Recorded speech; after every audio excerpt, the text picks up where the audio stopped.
અમરેશ તાલુકામાં યુવકની કરપીણ હત્યા. પરબ ગામે આવેલ ઇન્ડસ્ટ્રીયલમાં હત્યાની ઘટના. મિલ બાજુમાં ખુલ્લા ખેતરમાંથી મળ્યો હત્યા કરાયેલ યુવકનો મૃતદેહ.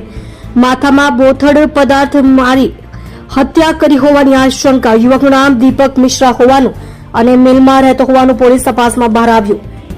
એલસીબી એસઓજીની ટીમો અને જિલ્લા પોલીસ વડા ઘટનાસ્થળે પહોંચ્યા. બરાબર. કામરેજ પોલીસ સ્ટેશનમાં જે પરબ ગામ છે એની સીમમાં આજે સવારે પોલીસને એક માહિતી મળી હતી કે એક વ્યક્તિ મરણજનક હાલતમાં પડ્યા છે.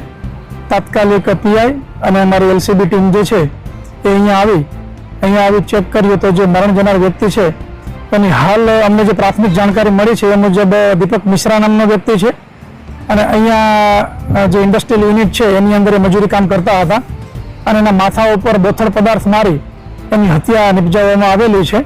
હજી પ્રાથમિક રીતે જ અમે અત્યારે જગ્યાનું સર્ચ અને અન્ય કરી રહ્યા છીએ. એફએસએલ અધિકારીને પણ બોલાવવામાં આવેલા છે અને સાયન્ટિફિક ઢબે તપાસ થશે. હાલમાં ફરિયાદ લેવાની કાર્યવાહી ચાલુ છે અને આરોપીને સત્વરે પકડી લેવામાં આવશે.